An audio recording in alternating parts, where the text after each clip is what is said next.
ახლა ვუმასპინძლობთ პირველ პანელურ დისკუსიას, რომლის მოდერატორი გახლავთ იროც საკარიიშვილი, აქსელის მმართველი დირექტორი და წარმოგიდგენთ ასევე პანელისტებს: ლევან ასანიძე, კომპანია ჰერიოს დამფუძნებელი და აღმასრულებელი დირექტორი და ქალბატონი ირინკა დავითაშვილი, კომპანია ვენროლის თანადამფუძნებელი. ჩვენი პანელის თემაა საგანმანათლებლო ტექნოლოგიები საქართველოში. სანამ ლევანიც შემოგვიერთდება, წარგიდგენთ კიდევ უფრო პირველ რიგში ძალიან დიდი მადლობა ამ ყველაფრის ორგანიზებისთვის. როგორც გაჟღერდა მე აქსელს წარმოვადგენ საქართველოს ანგარიში ინვესტორების ქსელს, ჩვენთვის ზოგადად ძალიან მნიშვნელოვანი არის ხოლმე ნებისმიერი მიმართულების საგანმანათლებლო ინსტიტუტის ჩართულობა რაღაცნაირად სტარტაპ და ტექ ეკოსისტემის მშენებლობის პროცესში, მით უმეტეს ჩვენ არ პატარა ქვეყანაში, რომელშიც თუ ყველა ესეთი აქტორი არ ჩაერთო, ძალიან რთული არის ხოლმე რომ საბოლოოდ ფორმირდეს ესეთი ეკოსისტემები. მე თვითონ მაქვს გამოცდილება უნივერსიტეტში მუშაობის ინოვაციების ცენტრში, მაშინ ჯერ კიდევ არ იყო ბრიტიშ უნივერსიტეტი სამწუხაროდ, თუმცა შემდეგ აქაც ვკითხულობდი ლექციებს და ზოგადად უმაღლესი განათლების სისტემასთან ბევრი კვეთა მქონია. თუმცა ხო პარალელურად სულ ვიყავი რაღაც სტარტაპ დამფუძნებლის როლში და მე უკვე ბოლო 3 წელია უკვე ინვესტიციების მხარეს გადავედი, რომ სტარტაპებისთვის შევქმნათ კაპიტალზე ხელმისაწვდომობის სხვადასხვაგვარი მექანიზმები. ბევრი გამოწვევა განათლების სექტორში და განათლების სფეროში ტექნოლოგიების მიმართულებით BTU-ს წარმომადგენელიც იყო დღეს და BTU-შიც ვასწავლიდი და მოკლედ ყველა ეტაპზე მიუხედავად იმისა, რამდენად ცდილობს და უნდა უნივერსიტეტს რაღაც ტექნოლოგიურად ძალიან აქტიურად იყოს ამ ეკოსისტემაში ჩართული, გამოწვევებით სავსეა მაინც მთელი ეს გზა და ლევანიც შემოგვიერთდა ჩვენი მეორე სპიკერი. ხო, ჩემი გამოცდილება ძირითადად სტარტაპების მიმართულებით არის და შესაბამისად შევეცდები რომ ეს გამოცდილება გავაზიარო თქვენთან უფრო მოდერატორის როლში, ანუ მენაკლებს ველაპარაკებ და მე დროს დავუთმობ ჩემს სპიკერებს და გადმოგცემთ სიტყვას, რომ ძალიან მოკლედ თქვენ თავზე მოგვიყვეთ. დავიწყებ ლევანმა ცოტა. მოგესალმებით, როგორც ირომ წარგვადგინა. მე გახლავთ ვენროლის აპლიკაციის ავტორი, მასტერკლასების აპლიკაციის თანადამფუძნებელი. ვენროლის ინიციატივა სწორედ გაჩნდა იმიტომ, რომ ჩვენ ვფიქრობთ, რომ განათლების სისტემაში ტექნოლოგიების ასე ვთქვათ ინტეგრირება არის მომავლის საკითხი და სოფლიოში ამაზე ძალიან ბევრს საუბრობენ იმაზე, რომ შეიძლება აკადემიური განათლება სრულადაც კი ჩაანაცვლოს ტექნოლოგიურმა მიღწევებმა, რაშიც მე სიმართლე გითხრათ, ცოტა ეჭვი მეპარება, ყოველ შემთხვევაში უახლოეს მომავალში. ჩემი გამოცდილება იყო, ანუ მოიცავს აკადემიურ სივრცეში განათლების მენეჯმენტსაც, ანუ უფრო კონკრეტულად ხელმძღვანელობდი უწყვეტი განათლების დეპარტამენტს ერთ-ერთ უნივერსიტეტში და ჩვენც ძალიან აქტიურად მუშაობდით განსაკუთრებით უწყვეტი, ანუ ეგრეთ წოდებული განგრძობითი განათლების მიმართულებით ტექნოლოგიების მნიშვნელობაზე, რადგან განგრძობითი განათლება არის ის, რაც არის დაკავებული უკვე შემდგარი ადამიანებისთვის. მე ბევრს არ ვისაუბრებ ახლა ტრადიციულ დონეებზე აკადემიური განათლების და ვისაუბრებ უფრო განგრძობითი განათლების მიმართულებით, რადგან სწორედ ეს არის რა იდეაზეც დაფუძნდა ვენროლი, ხო? განგრძობითი განათლება არის უკვე შემდგარი ადამიანებისთვის, რომლებსაც მუდმივად სურთ განვითარება და მუდმივად სურთ გაღრმავება საკუთარი ცოდნის. ნუ ამ მიმართულებით აკადემიურ განათლებაში სოფლიოს მასშტაბით უკვე ვირტუალური კამპუსები და ასე შემდეგ ძალიან აქტუალურია.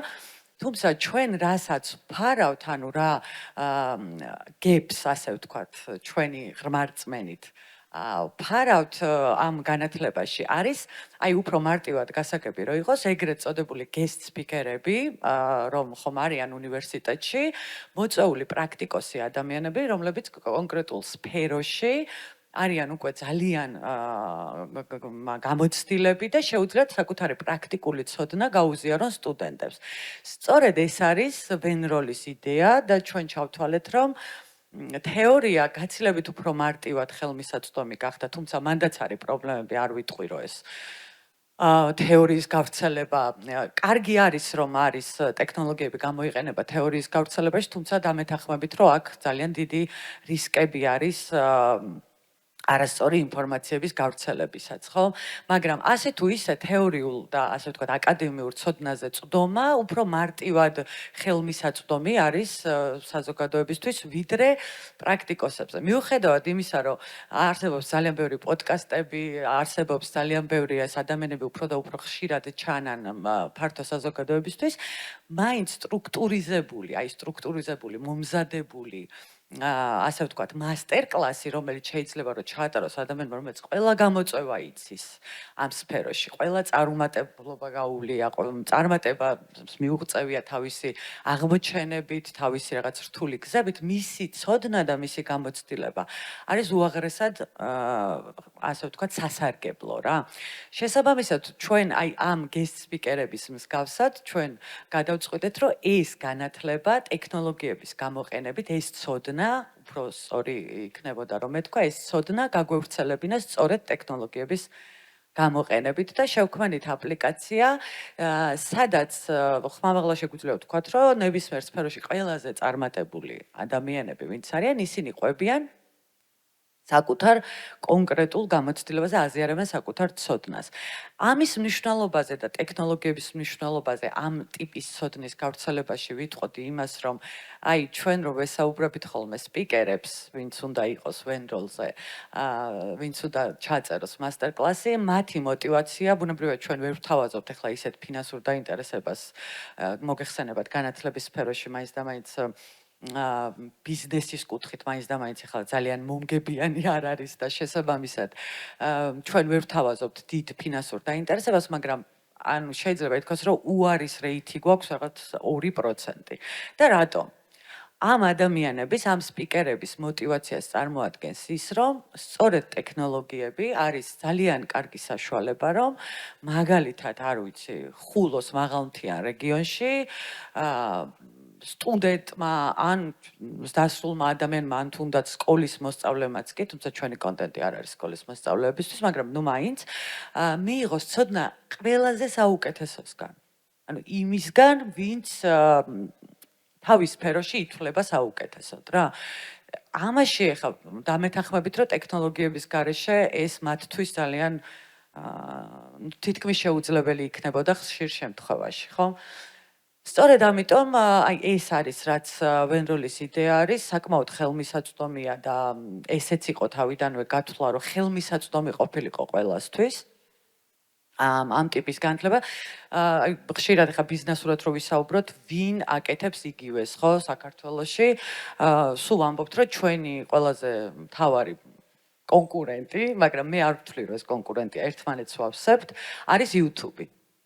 იმიტომ რომ იქ ძალიან კვალიფიციური ადამიანები ძალიან ბევრ პოდკასტში, ძალიან ბევრ ინტერვიუში საუბრობენ კონკრეტულ ცოდნაზე, მაგრამ განსხვავება ის არის, რომ ამ ადამიანებს ყავთ მოდერატორი, რომელიც საუბრის მიმართულებას ადგენს, ასე ვთქვათ, და ხშირად ხდება, რომ თემა სრულფასოვნად არ იფარება, ხო? მასტერკლასი არ არის ეს. და ჩვენ როდესაც სპიკერს მიმართავთ, სპიკერს ვეუბნებით, რომ აი წიგნს რო დაწერდი, აი დაახლოებით ისე აწყე ეს მასტერკლასი. აი დღეს შენი ცხოვრებიდან რო გვეთქვა, რომ აი ხა წიგნს რაზე დაწერდი, ამაზე იფიქრე, ბუნებრივია ეს სიღრმისეულად ვერ დაიფარება, ხა როგორც წიგნში დაიფარება, მაგრამ აი ამაზე გააკეთე მასტერკლასი და ეს არის ძალიან დიდი ენთუზიაზმით და ძალიან დიდი სიხარულით აზიარებენ ადამიანები ამ ცოდნას. რაც შეეხება ახლა ტექნოლოგიების ინოვაციების მიმართულებით ჩვენს გეგმებსა და მიმდინარე სამუშაო პროცესს, ჩვენ გამოვიყენეთ ხელოვნური ინტელექტი იმისთვის, რომ ქვეყნებში, უფრო პოსტსაბჭოთა ქვეყნებში, სადაც დიდად არ არის სიმრავლე მაღალი კვალიფიკაციის ექსპერტების, არის ასეთი ქვეყნები, სადაც მაგალითად ქართველი ექსპერტები ითვლება ძალიან დიდ ფუფუნებად რა, იგივე ავიღოთ უზბეკეთი, ყაზახეთი და ასე შემდეგ. აღმოჩნდა, რომ ჩვენი ტრენერების და ჩვენი კვალიფიციური ექსპერტების ძალიან დიდი ნაწილი ძალიან ხშირად არის მიწვეული ასეთ ქვეყნებში კონკრეტული მასტერკლასების და ტრენინგების ჩასატარებლად. ხო, შესაძლოა ეს საჭიროება რომ დავინახეთ ამ ქვეყნებში, ჩავთვალეთ, რომ საინტერესო იქნებოდა მათთვისაც გაგვეზიარებინა ვენროლი. ასეთი ქვეყნებისთვის. თუმცა ახლა ქართულის ცოდნა ბუნებრივია იქ ვერ იქნებოდა აქ რუსულად, ანუ მით უმეტეს უზბეკურად არავინ არ ჩაწერდა მასტერ-კლასს და ამიტომ გადავწყვიტეთ, რომ გამოგვეყენებინა ხელოვნური ინტელექტი და ერთ-ერთი ძალიან წარმატებული სტარტაპი ამერიკაში, რომელიც ერთ-ერთი პირველია, რომელიც თარგმანებს აკეთებს ეგრეთ წოდებული lip-sync-ით, ანუ მაქსიმალურად რეალისტურ თარგმანს აკეთებს ჩანაწერების, ის მისი გამოყენებით დავიწყეთ. ეხლა ეს ნოემბერში გაუშვით და ინტერესი საკმაოდ დიდია. სხვა ინოვაციებზეც ხარ მინდა რომ ძალიან სიტყვა გამიგრძელდეს. მოგიბრუნდები მაგაზე ხო, უკვე ტექნიკას. მერე გავაგრძელებთ.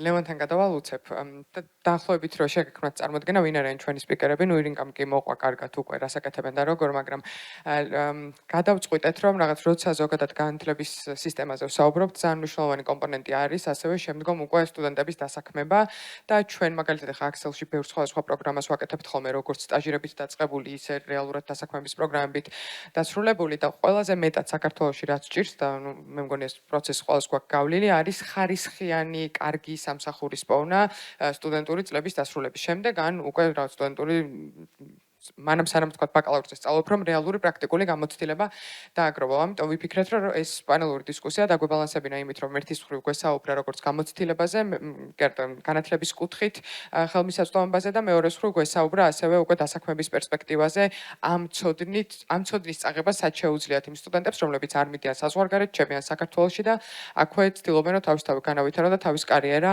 წყონ და ზუსტად მაგით ყავს უკვე ჩვენი მეგობარი ლევანი აქ, რომელიც არის ჰერიოს დამფუძნებელი, რომელიც შეგვიძლია ერთის მხრივ აღვიქვათ, რომ HR ტექნოლოგია არის, ანუ დასაქმების მიმართულებით ტექნოლოგია არის, თუმცა რას აკეთებენ კონკრეტულად შრომის ბაზარზე, რომ უფრო მეტად ხელმისაწვდომი იყოს კარგი და ხარისხიანი დასაქმების ადგილები, თუნდაც მოკლევადიანი, თუნდაც გრძელვადიანი, ამას უკვე ლევანი განგვირჩობს კარგად. მადლობა ირო, მოგესალმებით კიდევ ერთხელ პირველ რიგში ბოდიში დაგვიანებისთვის.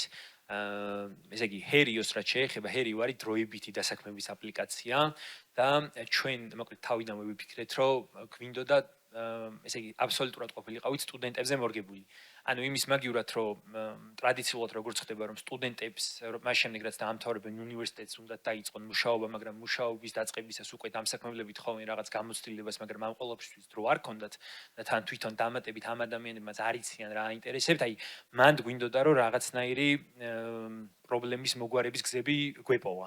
და ნუ რაღაცა ბევრი მუშაობის შემდეგ მივხვდით, რომ საინტერესო იქნებოდა თუ შეიქმნებოდა ესეთი მოდელი, სადაც ახალგაზრდებს არ აქვს მნიშვნელობა, მაინც და მაინც სტუდენტი შეიძლება არ იყოს, მაგრამ ნუ სტუდენტი ან ახალგაზრდა ადამიანი ზოგადად, რომელსაც აქვს რაღაც დრო და სურს ამ დროის დახარჯვა იმისთვის, რომ ან დატესტოს სხვადასხვა პროფესიები, იმიტომ რომ არ იცის რა აინტერესებს, ან გამოიმუშაოს დამატებითი ანაზღაურება, ან უბრალოდ ეჩქარება რაღაც არ ვიცი, გადასახდელი აქვს რაღაცა და ამ ყოველთვის დაბალანსება უნდა. ამ ყოველფრისთვის ჩვენ შევქმნით პლატფორმა, აპლიკაცია, სადაც შეუძლიათ რომ დარეგისტრირდნენ სტუდენტებს და ახალგაზრდებს კიდევ ერთხელ და იპოვონ ესეთი მცირეხნიანი სამუშაოები. მცირეხნიანში გულისხმობთ, შეიძლება იყოს რამოდენიმე საათიანი, არ ვიცი რაღაცა სადღაც 4 საათიდან ზემოთ, მოდი ესე ვთქვათ, ერთჯერადი შეიძლება იყოს ერთი კვირის განმავლობაში, ან უფრო სეზონურობის სახეც კონდეს. მოკლედ, ამ ეტაპისთვის ვფარავთ ყველანაირ მოდელს გარდა სრულფასოვანი დასაქმებისა. მაგრამ ერთი კიდევ რაც არის საინტერესო არის ის, რომ ანუ ჩვენ ასევე აი ფიქრის დროს როგორი ტიპის მოდელი უნდა შეგვექმნა, მივხვდით რომ არ გვაკმაყოფილებდა CV-ების კულტურა, რომელიც რა თქმა უნდა დღესდღეობით დომინანტური არის მთელ მსოფლიოში, ხო? მაგრამ CV-ს რომ შევხედოთ, არის როგორი ტიპის დოკუმენტი, ანუ ესე იგი მე ვწერ ჩემ თავზე, მე როგორი ადამიანი ვარ, ჩემი აზრით, არავინ არ მზღუდავს, შემიძლია რომ რაღაცეები ან მოვიტყო, ან სხვანაირად დავინახო, ან გავაბუქო.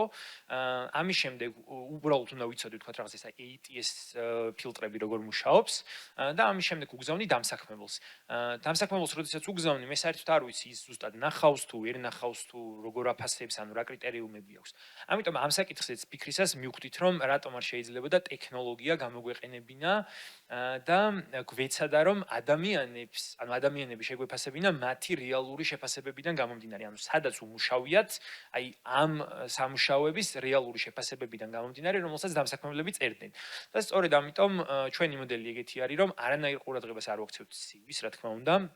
უბრალოდ ყველა ადამიანს შეუძლია რომ ატვირთოს, არ ვიცი, რაღაც თავისთან დაკავშირებული სრულფასოვანი ინფორმაცია, გაიაროს ვერიფიკაცია და ამის შემდეგ უკვე მხოლოდ და მხოლოდ ყურადღება იქცევა ჰერიოს მეშვეობით შესრულებულ სამუშაოებს, რის დასრულების შემდეგაც მათ ეწერებათ შეფასება და ასევე თვითონაც აფასებენ დამსაქმებლებს, რაც ანუ რეალურად ბევრად უფრო აძლიერებს რაღაცა ეკოსისტემის ურთიერთკავშირს ერთმანეთთან და ეხმარებათ როგორც დამსაქმებლებს, რომ შეარჩიონ რეალურად მათთვის შესაბამისი ადამიანები, ასევე პოტენციურ დასაქმებულებს, რომ ანუ მათთან, ანუ თავისთან კონდეთ ეს თავიანთი შეფასებები.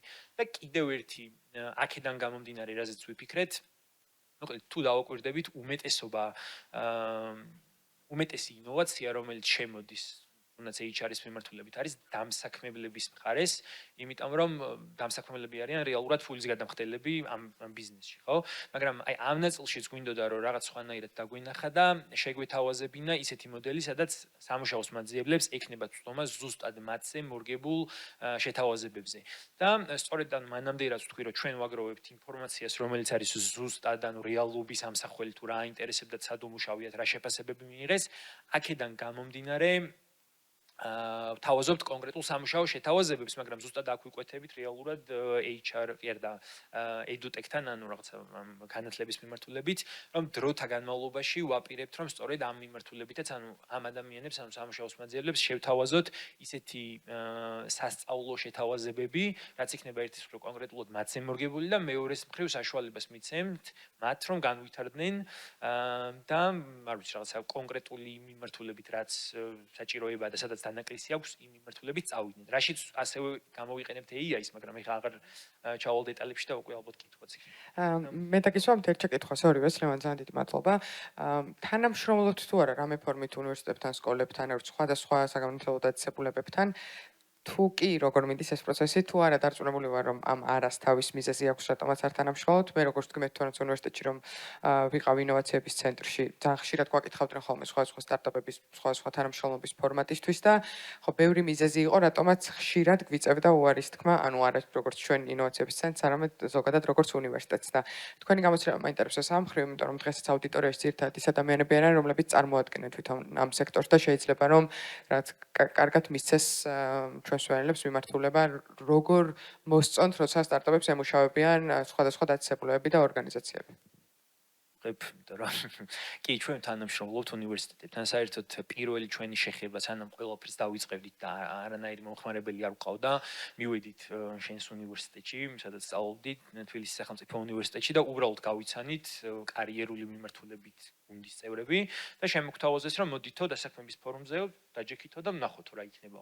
მივედით, რაღაც ერთი ბანერი გქონდა, არც გაფორმება, საერთოდ სხვა არაფერი, მაგრამ ისე აღმოჩნდა, რომ ყველა ძალიან დაინტერესდა ჩვენი პროდუქტით, რომელიც ჯერ არც არსებობდა და იგი იყო პირველი ჩვენი რეალური ნაბიჯი ჰერიოს შექმნის პროცესში. მას შემდეგ დავიმატეთ და თანამშრომლობთ BTU-სთან. კიდევ მოკლედ 1-5-6 უნივერსიტეტი არის, ვისთანაც აქტიურად თანამშრომლობთ, ფორუმებზე დავდივართ, სხვადასხვა პროექტებთან დაკავშირებით გვეხმიანებიან, ჩვენც თუ რაიმე გვჭირდება, ანუ მათთან ვაზიარებთ. თუმცა აქვე დავამატებდი, რომ ჩემი აზრით პოტენციალი ამ თანამშრომლობის გაღრმავების ბევრად უფრო დიდია. ჯერ მაინც აი სტარტაპებს და არა მარტო ჩვენზე მაქვს საუბარი. სტარტაპებს და უნივერსიტეტებს შორის აი მაინც რაღაცა მოთელვით ეტაპზეა რა ეკოსისტემა და ბევრად არის ხოლმე უფრო თქვენი თანამშრომლობა. ანუ როგორ მეგობრობთ და როგორ პარტნიორობთ უნივერსიტეტთან? შეთავაზებების გაზიარება მათი სტუდენტებისთვის, არა მარტო დასაქმების, ანუ აი ზოგადად თქვა თუნდაც ჰერიოზე რეგისტრაცია და სხვადასხვა ტიპი. მეორე არის აი ფორუმებზე მისვლა ძირითადად და მესამე არის მათ აქვთ ხოლმე ან ღია ლექციები, ან რაღაც ვორქშოპები, ან უფრო საგანმანათლებლო და ცოდნის გადაცემის ნაწილში და აი მაგაზე გვეძახიან ხოლმე, მაგრამ ჩემი აზრით შესაძლებელი არის, რომ ჩვენი თანამშრომლობით შეიქმნას რაღაც და გრანდიოზული პროექტები, ბევრი სხვადასხვა მიმართულებით. მარტო დასაქმებაზე არ მაქვს საუბარი, ან ბევრი სხვადასხვა ინდუსტრიის ფარგლებში. მადლობა. ირინკა, შენას ფიქრობ, არის თქვენთვის საერთოდ საჭირო უნივერსიტეტთან თანამშრომლობა, ან როგორც პროდუქტის და ტექნოლოგიის ჭრილში? იცი რას ვფიქრობ, ანუ საჭირო ჩვენთვის, როგორც აი პირდაპირ ვიტყვი ბიზნესისთვის ნაკლებად არის.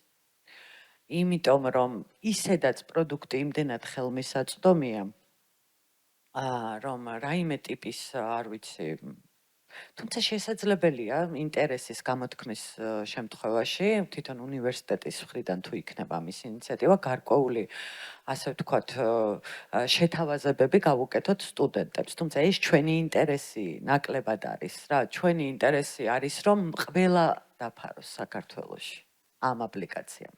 სტუდენტებიც ანუ პროფესიონალებიც და ყველა, ხო? რაც შეეხება სტუდენტებისთვის, რამდენად შეიძლება იყოს ჩვენი პროდუქტი ღირებული, აი ამაზე მინდა რომ ორი სიტყვა ვთქვა რა, ძალიან ხშირად მოგვისმენი, ასე ვთქვათ, უკავშირი ადამიანისგან, რომ მე აი ამ სფეროზე სხვა წარმოდგენა მქონდა. და თქვენს მასტერკლასს რო ვუსმინე, აი კონკრეტულ ადამიანს რო ვუსმინე და მოყვა ამ გამოწვევებზე და საქართველოში რა ხდება ამ სფეროში, მივხვდი რომ აღარ მინდა. ან თქვა რომ იცი რა არის, მივხვდი რომ ეს არის ჩემი და საერთოდ სხვა რაღაც მეგონა, თურმე ეს ის არის, რაც მე ძალიან მინდა. აი სტუდენტისგან და აი ამ რო ირჩევს პროფესიას, აი ამ დონეზე მყოფი ადამიანებისგან ესეთი უკავშირი ხშირი ყოფილა. შესაბამისად ვფიქრობ, რომ არაფორმალური განათლების მიმართულებით, ეგრეთ წოდებული კლასგარეშე განათლების მიმართულებით, თუმცა ეს კიდევ ცოტა უფრო ისეთი სიტყვა არის, ანუ ძალიან მაღალი ხარისხის პროფესიონალები არიან ისინი, რომლებიც ასწავლიან ძალიან ბევრი უნივერსიტეტებში და მათი ცოდნა აკადემიურია. მაგრამ ჩვენ მათ ვთხოვთ, რომ უბრალოდ ისეთ თავისუფალ სტილში ისაუბროს და უფრო გამოცდილება მოყვეს ვიდრე თეორია.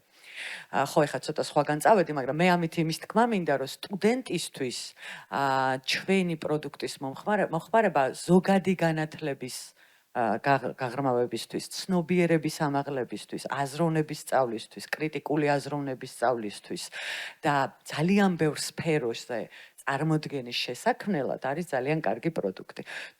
თუ უნივერსიტეტებისგან იქნება დაინტერესება, რომ იცით რა, ჩვენი სტუდენტებისთვის იქნებ კიდევ შეღავათი გააკეთოთ ამ აპლიკაციაზე და აი რაღაც ერთჯერადი აქცია მაინც ან რაღაცა, ჩვენ ღია ვართ სოციალური მიზნებით და არა ბიზნესი. ოკეი.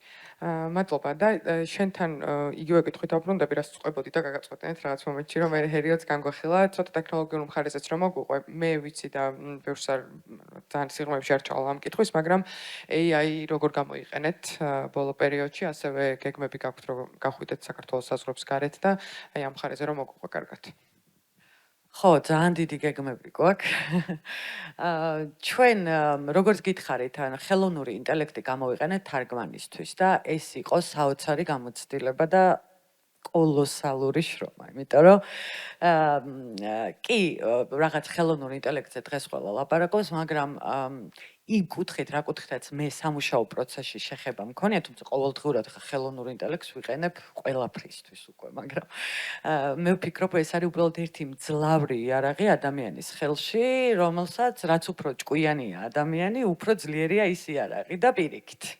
ასე რომ, აი, ასე ვუყურებ ახლა ჩვენს ინოვაციას. ჩვენ ინოვაცია ჯერჯერობით რაც უკვე დავნერგეთ არის თარგმანი. ახლა რომ გაჩვენოთ თარგმანი, ძალიან ბევრი სახელმწიფოება იწევს და ვერ მიხვდებით, რომ ადამიანი რუსულად არ ლაპარაკობს. რუსულად გავაკეთეთ ეს თარგმანი უზბეკეთის და ყაზახეთისთვის და ვერც მიხვდები, რომ ანუ რაღაც შეამჩნევ, მაგრამ ამას დაჭირდა ძალიან ბევრი შრომა, ასე ვთქვათ, ჩვენი მხრიდან, იმიტომ რომ არ აკეთებს იდეალურად. მაგას ხელით კორექტირება, ანუ უდიდესი შრომა დაჭირდა, ან თვეები დაჭირდა და გათენებული ღამეები, რომ ეს პროდუქტი ყოფილიყო კარგი. თუმცა რაოდენობის კონტენტია საუბარი, რაც რაოდენობის. ანუ ეს არის 115 მასტერკლასი, რომლის საშუალო ხანგრძლივობა არის 2 საათი. თუმცა ეხა 6 საათიანი მასტერკლასებიც გვაქვს. და 40 წუთიანი, თუმცა ეგეთი პატარა ძალიან ცოტა გვაქვს. მაგრამ საშუალოდ საახლოებით 2 საათია თითოს ხანგრძლივობა და 100 მასტერკლასი, რომელშიც თითოეულ წამს აქვს მნიშვნელობა. ანუ წუთზე არა, თითოეულ წამს, თითოეულ სიტყვას, რომ ეს ახლა განათლებაა და კონტექსტი არ უნდა დაიკარგოს, შინაარსი არ უნდა დაიკარგოს. ხო, ერთი სიტყვის გადანაცვლებით შეიძლება შინაარსი დაიკარგოს.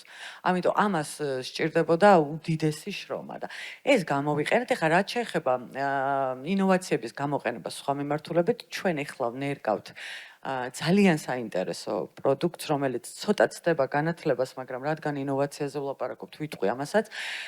ჩვენ რადგან ვართ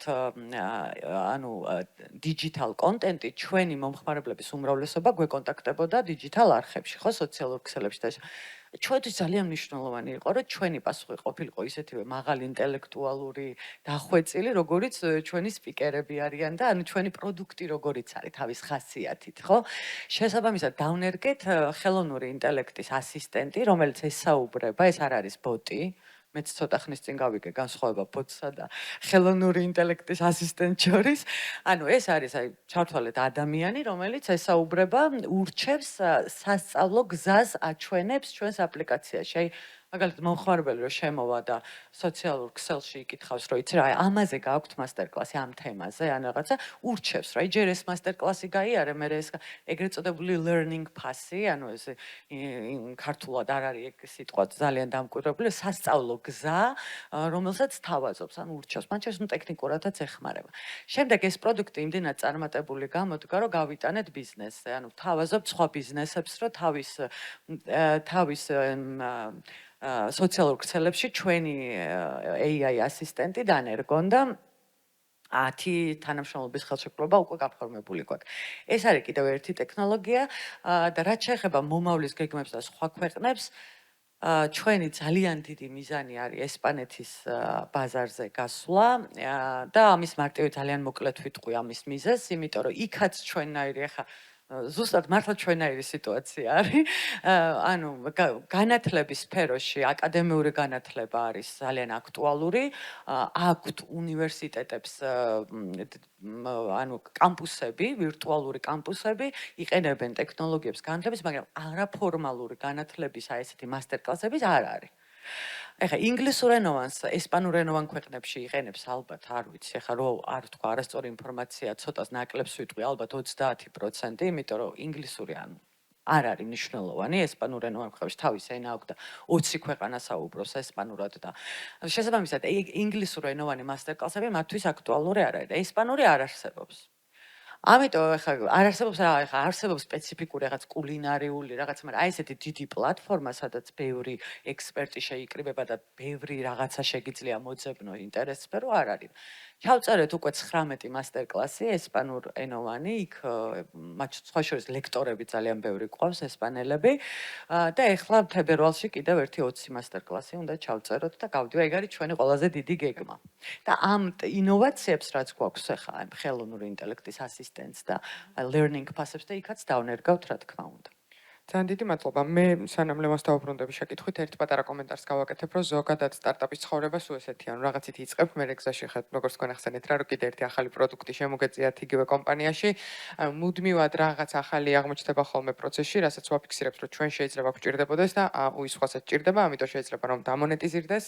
და ხო, ძალიან სულ турბულენტურია, მაგრამ ძალიან პოზიტიურ კონტექსტში არის რეალურად ეს турბულენტობა სტარტაპის ცხოვრებაში და კიდევ ერთი ყველაზე მნიშვნელოვანი რაც არის, როცა სტარტაპებთან ვსაუბრობ, სტარტაპებზე ვსაუბრობთ სტუდენტებთან და მოსწავლეებთან, არის რომ სტარტაპი არის ისეთი კომპანია, რომელიც არის ძალიან სწრაფად მზარდი, ძალიან სწრაფად უნდა გაცდეს საქართველოს საზღვრებს და ის scale-ს რაც ეძახიან, სწრაფს და რაც ეძახიან, ამის პოტენციალი უნდა ჰქონდეს და ორივე სტარტაპი დღეს ესეთი ყავს აქ, რომლებსაც უსმენთ და ძალიან კარგი მაგალითი იყო საქართველო, უზბეკეთი, ყაზახეთი, ესპანეთი, რამდენ სხვადასხვა ბაზარს შეიძლება ჰქონდეს ზუსტად იგივე პრობლემა, რასაც 3.5 მილიონიანი საქართველოში ვჭრით რეალურად.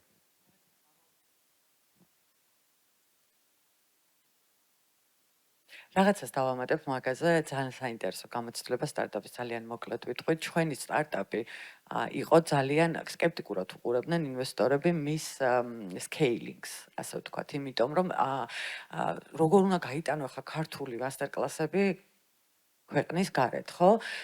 ზოგადად ინვესტორი ყოველთვის ანიჭებს უპირატესობას იმას, რომ მარტივად გავრცელებადი იყოს, ხო? მარტივად გაიტანოს სხვა ქვეყნებში. ქართული მასტერკლასი, მაგრამ ჩვენ ეს ძალიან საინტერესოა და იმიტომ მინდოდა ამის დამატება, ჩვენ ასე ვთქვათ, ბოლომდე ჯიუტად დავდექით იმ გზაზე, რომ კონტექსტი, კულტურული კონტექსტი განათლებაში არის ძალიან მნიშვნელოვანი და რას გულისხმობ.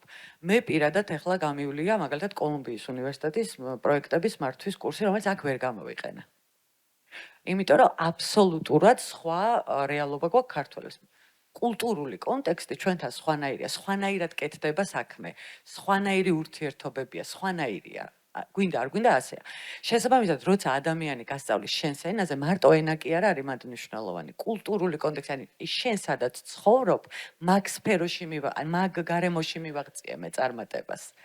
და ჩემი გამოცდილება შენ უფრო დაგეხმარება ვიდრე ამერიკელის. შესაბამისად, ჩვენი სკეილინგი არის, რომ კულტურული კონტექსტი ქართველებს ქართველმა ასწავლოს მასტერკლასი, ესპანელებს ესპანელმა და აი ეს ნელ-ნელა ვიზრდებით, მაგრამ ჩემი აზრით უფრო ღირებული ზრდაა ვიდრე სწრაფი სკეილინგი. აი ეს მინდა წარმოგიდგენიათ რაღაც ეტაპზე იმ დონემდე მისვლა, რომ თქვენი მხრიდან ჩაწერა აღარ იყოს საჭირო და ადამიანები თვითონ ონბორდებოდნენ, ანუ ეხლა ხო ისე არის, რომ თქვენ, იმიტომ რომ ხარისხი მნიშვნელოვანია მით უმეტეს საწყის ეტაპზე სტარტაპისთვის, თქვენ წერთ, თქვენ ეხმარებით, რომ კონტენტი შეიქმნას და ხედავთ სადღაც იმ მომენტს, რომ აი რა ვიცი, რომ რაღაც ესპანეთიდან დაჯდება და თვითონ ჩაწერს უკვე კონტენტს, თუ რა თქმა უნდა აქვს შესაბამისი ტექნიკური მხარდაჭერა თვითონ აწყობილი. კი, აი ძალიან საინტერესო კითხვაა ეგ, იმიტომ რომ ჩვენი დილემა იყო marketplace-ი თუ ჩვენი production-ი. ანუ ჩვენ გადავწყვეტეთ, რომ ჩვენ marketplace-ი არ ვიქნებით. ანუ არ ვიქნებით ის ადგილი, სადაც განვათავსებთ სხვის მიერ ჩაწერილ მასტერკლასებს და რატო? ამ მასტერკლასს რო წერთ სტრუქტურას ჩვენ თავად სპიკერთან ერთად ხარისხს ვაკონტროლებთ. ასევე გადაღების ხარისხი ძალიან მაღალია და თუმცა ეხლა გვაქვს ახალი პროდუქტი, რომელზეც მუშაობთ ესპანეთში, უფრო სწორად უფრო პორტუგალიაში, იმიტომ რომ გვიჭირს ახლა ყველა ქვეყანაში ჩასვლა ჩვენი გადამღები ჯგუფით. ხო და პორტუგალიაში გადაწყვეტეთ, რომ ყავდეს ეგრეთ წოდებული ანუ დაქირავებული ადამიანები, ვისაც მაღალი ხარისხის კონტენტი შექმნა შეუძლია და ამაზე ვმუშაობთ ძალიან აქტიურად. ეხლა კონკრეტულად ვმუშაობთ ამ ადამიანების დაინტერესების, ანუ როგორი სქემა შევთავაზოთ აი ამაზე და კი, ეგ ჩვენი მომავლის გეგმაა, რომ რაღაც გუნდები სხვადასხვა ქვეყნებში ყავდეს. ძალიან საინტერესოა და ლევონ, შენთან ბრუნდები და მე შეგვიძლია წავიყვანოს დაფინალიზებისკენ. მაგალითები მინდა რომ გთხოვო კონკრეტული აი რაც უკვე გქონიათ გამოცდილება, როგორც სტარტაპს თქვათ, არ ვიცი, როგორი კომპანიები არიან დაონბორდებული, ვინც მერე უკვე სთავაზობენ დასაქმების შესაძლებლობებს ახალგაზრდებს, აი პროცესი როგორ მიდის ხოლმე უფრო ის რომ მოგვიყვე, რომ ყოველთვის გასაგები იყოს პირობითად თუ თანამშრომლობის სურვილი ექნება ვინმე სამოთახში რომ გასაგები იყოს ეს ნაწილი. ხო, ამით დავიწყოთ და მერე კიდე ერთ ამას უსტაბილ კითხვას დაგისვა. კი ბატონო. სანამ მაგაზე გადავალ, შეიძლება ჩვენც გამოგვადგეს თქვენი chat ასისტენტი AI, იმიტომ რომ ხო, გავლაპარაკოთ. გაყიდა. სცენაზე. ხო, რაც შეეხება ჩვენ პროცესს, ჩვენ რეალურად გვაქვს ორი განსხვავებული მიმართულება. ვიფიქრეთ, ანუ ერთი თავიდან ზოგადად რაზეც პირველად ფიქრობდით იყო, ისეთი აი front line ინდუსტრიები, ანუ მაგალითად თუ ვინმეს რესტორანში ჭირდება, ვთქვათ, სერვისში ადამიანი, ან მაგალითად მაღაზიაში ჭირდება გაყიდვების კონსულტანტი, ან შეიძლება ივენთებზე დამხმარე დაჭირვებოდა, ხო?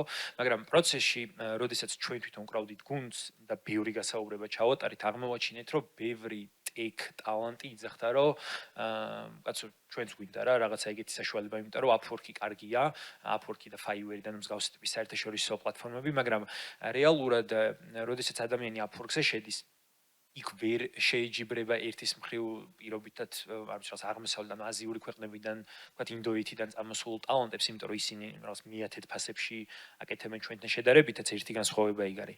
და მეორე, ისედაც ვთქვათ, ეგეთი ტიპის პლატფორმებზე, რომ შექმნა რეიტინგი უკვე ან პროექტები უნდა იყოს, რაც ძნელია რა, ანუ დროსთან არის დაკავშირებული. ამიტომ რეალურად დეველოპმენტის პროცესში მივხვდით, რომ რატომაც არ უნდა გავაკეთოთ ორივე. ანუ ვისაც ჭირდება tech მიმართულება, შეიძლება რომ დარეგისტრირდეს tech მიმართულებით, ვისაც ჭირდება ეს front line service მიმართულებები, იქნება მათთვისაც საშუალება. თავიდან რო დავილანჩეთ tech-მა გავქაჩა, მოდი ესე ვთქვა ჯარგონულად, და მაგ მიმართულებით იყო პროექტები, თუმცა მან მონეტიზაციის პრობლემა, რომ ჩვენი საკომისიო ავიღოთ შედარებით რთულია, იმიტომ რომ ნუ ვიღაცებს უაძლევთ საშუალებას, რომ ბარემ თვითონ დაიტოვონ, ვიღაცებისთვის პირველი პროექტი, ანუ თან საქართველოა, მოკლედ რთული ამბავი არის რა, უფრო ძნელად და თან ბევრი ნაცნობიც არის მათ შორის ჩვენი. თუმცა სადღაც უკვე ზაფხულიდან წამოგვეწია მეორე ინდუსტრია და თან მეორე მიმართულება და თან ვიპოვეთ მომხმარებლები იქ, სადაც საერთოდ ყველაზე ნაკლებად ველოდებოდით. ანუ სულ გვეგონა, რომ პატარა ბიზნესებს დაჭირდებოდათ ჩვენი მომსახურება სხვადასხვა სეზონურობის მიხედვით, მაგრამ ეხლა როგორც მივდივართ, აღმოჩნდა, რომ დიდ ბიზნესებს და ნუ არ ვიცი, მაგალითად, ეხლა ვაპირებთ კამპანიის დაწყებას, მაგრამ სენომისთან თანამშრომლობთ, ეს არის ბრენდი, რომელიც მოიცავს Zara-ს, Massimo Dutti's და ნუ აი სხვადასხვა კომპანიებს და ნუ აი მაგალითად მათთან გვაქვს თანამშრომლობა. ეხლა კიდე ერთი პოლონური ისევ და ისევ რიტეილში შემოდის, მათთანაც გვაქვს თანამშრომლობა. ეხლა ვიწყებთ დეკემბერში. ეხლა ვიწყებთ კიდევ ერთ უბრალოდ ჯერ არ გაგვიოფიციალურებია, ერთ-ერთ იმაში groceries როგორ არის grocery shopping. სასურსათო დიდ ქსელთან და ნუ პრინციპში უკვე თან ვაპირებთ დამატებით დიდ სასტუმროებთან კომუნიკაციასაც ეხლა რაღაც მოლაპარაკების ეტაპზე. მან თუ ესეთ ერთჯერად ასქმებზე ალაპარაკი თუ არა, გრძელვადია? არა, ან როგორიც არის მოლარე ოპერატორიას შემდეგ ეგეთი აი პოზიცია? მაგალითად რო ავიღოთ Zara-ს მაგალითი არის ჩვენთვის ყველაზე ისეთი რაღაცა საუკეთესო ამ ეტაპისთვის. პრობლემა გქონდათ ეგეთი, რომ ღამის ცვლებში ჭირდებოდათ ადამიანები და ასაქმებდნენ თავის ხალხს, მაგრამ თავის ხალხს რო ასაქმებდნენ, მე ეს ადამიანები დღისით ვეღარ მუშაობდნენ. და თან გაურბოდნენ, ანუ ძალიან მაღალი ანუ დეინადობა ჰქონდათ კადრების. ეგ ჩვენ გადმოგვაბარეს და თან საინტერესო რაც არის, ჩვენი მოვალეობა არ არის, რომ უბრალოდ მოვიყვანოთ ადამიანები, ანუ ჩვენ რეალურად ვაკეთებთ sourcing-ს, ანუ პოულობთ ადამიანებს, ვარჩევთ და უსადაგებთ დამსაქმებელს და მე საოპერაციო ნაწილში ჩართული ვართ. ანუ რაღაც დონეზე შევდივართ ყველა კომპანიის საოპერაციო ნაწილში და ჩვენი პლუსი ეგ არის, რომ ჩვენი მე მარტივად მოშორება აღარც უნდათ და აღარც გამოდის. მოდი ესე ვთქვათ. და ერთს დავამატებდი AI-სთან დაკავშირებით. მან ჩვენი გეგმები რა არის, იმიტომ რომ ეხა ვიწყებთ რეალურად. ანუ რაც შეეხება AI-ს ვერავინ ანუ საქართველოში და საქართველოს გარეთაც თითქმის არავის არ აქვს იმის რესურსი, რომ შექმნას ნულიდან AI მოდელი, ანუ გულისხმობ იმას, რომ აი ახალი ChatGPT ან ახალი Perplexity. ყველა ეს არის ერთი კომპანიიდან, ანუ OpenAI-დან წამოსული ხალხი, რომლებმაც შემდეგ ასევე თავისით დაიწყეს და ნუ ძალიან დიდი ცოდნა ჰქონდათ, ძალიან დიდი წვდომა ჰქონდათ ინვესტორებზე, იყვნენ უმეტესწილად ამერიკაში და ნუ მოკლედ ჩვენ მაგამდე სამწუხაროდ ჯერჯერობით არაფერი არ გვესაქმება. მაგრამ ამ სიტუაციაში მაინც არის დიდი რესურსი, რომ შეიქმნას საინტერესო ტექ გადაწყვეტები, რომელსაც AI გააუმჯობესებს. მაგრამ ეს რომ მოხდეს საჭირო არის რა? საჭირო არის შესაბამისი ინფორმაცია, ანუ data, რასაც ქვია, ხო? და რეალურად ეგ თქვენ შემთხვევაშიც ეგ იყო, რომ ანუ AI აიღეთ და თქვენ data-ს, თქვენ ცოდნას, თქვენ გამოცდილებებს მიუსადაგეთ თან ლოკალურ კონტექსტში, ხო? იგივე მოდელით მივდივართ ჩვენც. ანუ ჩვენ ვაგროვებთ, ჯერ კიდევ შეგროვების პროცესში ვართ, მაგრამ გვიგროვდება ძალიან მნიშვნელოვანი ინფორმაცია, ბაზა ადამიანების, რომლებსაც ვაფასებთ არა CV-ებით და არა თავიანთი ხედვით როგორ ხედავენ თავის თავს, ხო? არამედ ვაფასებთ რეალურად როგორები არიან სამუშაო პირობებში შეფასებებიდან გამომდინარე. და გვინდა რომ სწორედ ანუ აი ამ ნაწილში უკვე AI chat assistant-ი დავამატოთ, სადაც ადამიანებს ექნებათ საშუალება რომ ერთის მხრივ კონსულტაცია გაიარონ AI-სთან, სადაც ერთის მხრივ მოხდება ანალიზი საკუთარი თავის, მაგრამ ლოკალური, ანუ თქვათ აი თბილისში არსებული კონტექსტის გათვალისწინებით, ხო? ანუ თქვათ აი თბილისში როგორ უნდა გავხდე უკეთესი, არ ვიცი, რაღაც დიზაინის მიმართულებით. და რეალურად გარდა ამისა, გვინდა რომ აი ზუსტად იგივე ასისტენტის მეშვეობით პირდაპირ ქონდეთ ადამიანებს წვდომა სხვადასხვა სასწავლო შეთავაზებებზე, სამუშაო შეთავაზებებზე და ასე შემდეგ. ეგ არის ჩვენი გზა. სასწავლო შეთავაზებების მიმართულებით უფრო marketplace-ად წარმოგიდგენია, რომ აი ეს chatbot-ი თუ AI აგენტი რო ეტყვის, რომ აი რო შენ გჭირდება რომ პირობითად დიზაინში დახვეწოს ეს მიმართულებები და მე შემომთავაზოს, რომ ამ კურსების გავლა შეგიძლიან YouTube ვიდეოების ყურება ან რაღაც მსგავსი? ზუსტად ეგრე, ხო, ანუ ჩვენ განათლების კონტენტის შექმნის ბიზნესში არ ვაპირებთ ყოველ შემთხვევაში ჯერჯერობით შესვლას. ზუსტად იქნება ეგრე. ოღონდ მანდაც არ გვინდა რომ მონეტიზაცია იყოს დამოკიდებული თავიდან ბოლომდე იმაზე, ანუ რამდენჯერაც იქნება რაღაც კურსი ნაჩვენები იმაში რომ ვიღებდეთ ფულს, ანუ ეგ მოდელი არ გვინდა, ანუ უბრალოდ გვინდა რომ რეალურად AI ასისტენტი იყოს დამხმარე ამ ყველაფერში, რომ ადამიანებს მიცეს და შესთავაზოს ზუსტად ის იმ ლოკალური კონტექსტის გათვალისწინებით, რაც დაიხმარებათ და იმ პროვაიდერებისგან, ვინც შესაბამისია. და ხო, აი ზოგადად აი კიდე ერთი ირინკამ რაც თქვა ესპანეთთან და კულტურულ კონტექსტთან დაკავშირებით, ანუ ჩვენი მოდელიც არის ეგეთი, რომ გვინდა გლობალიზაციას რაც შეეხება, რომ გვინდა რომ ყოველთვის ვიყოთ ლოკალური და თან გლობალური. ანუ შევიდეთ ახალ ქვეყნებში, ახალ ქალაქებში, მაგრამ ყველგან შევქმნათ საკუთარი ეკოსისტემები და არასდროს არ გადავმიქსოთ, არ ვიცი, რაღაცა თბილისი, ვარშავა, კიევი და ხო, განსაკუთრებით მე მგონი დასაქმების HR თულები რო დავარქვათ და განათლების მიმართულებით ტექნოლოგიებში ეგ ყველაზე მნიშვნელოვანია, ეგ ლოკალიზაციის ამბავი, იმიტომ რომ ფინანსურ ტექნოლოგიებში ეგრე არ არის, ხო, არ ვიცი, ნებისმიერ ამაში რა მიმართულებითაც Axel-ში ინვესტიცია გაგვკეთებია, მაგრამ HR-ს გაგვკეთებია და EdTech-შიც თქვენი კონკურენტები ისინი პირდაპირ არც ერთს არ არიან, მაგრამ ხო ორივე შემთხვევაში ძალიან მნიშვნელოვანი ცოტა ეწელებათ ხოლმე ახალ ბაზარზე გასვლა რა, ყოველთვის EdTech-საც და HR-Tech-საც, იმიტომ რომ ძალიან მნიშვნელოვანია იქ ლოკალურად რა ხდება და ხო მართალია ქალაქის დონეზე მნიშვნელოვანია რა ხდება, იმიტომ რომ შეიძლება უზბეკეთში, ტაშკენტში აბსოლუტურად სხვა სურათი დაგხვდეს და სხვა ქალაქში რომ წახვალ კიდევ უკვე სხვა სურათზე გადახვიდე. რამე სხვა დამატებდით და შევაჯამოთ რაღაცა მოკლედ. ოკეი, ძალიან დიდი მადლობა მონაწილეობისთვის, თქვენი დროისთვის. იმედი მაქვს, რომ საინტერესო იყო. შეგიძლიათ რომ ხო ხასე იყო ჩვენი სახელმწიფოები აქ წერი. არ ვიცი რამდენი ჩანს, მაგრამ აჯენდაში კი იყო ნამდვილად. შეგვიძლია ვიყოთ ერთმანეთთან ხასე. მე არ ვიცი, მუდმივად კავშირზე ვარ ყველა უნივერსიტეტთან, ვისთან შეგვიძლია აქსელის კონტექსტში თანამშრომლობა, რომ რაღაც ცოდნა სულ გადაეცემოდეთ ახალ თაობებს და დარწმუნებული ვარ, რომ თქვენც და ბევრჯერ ვნახართ, მოკლედ მაგრილშიც რაღაცა სტუდენტებთან ახლოს ვართ. ძალიან დიდი მადლობა მოწვევისთვის, ორგანიზებისთვის და მოსმენისთვის. პროფესი მადლობა. ისე მე ვარ მეორეჯერ აქ პირველად ვიყავი, თუ არ ვცდები 2014 წელს ინგლისურის კურსებზე ჯერ კიდევ და ამიხარდა რომ მომეცა შესაძლებლობა.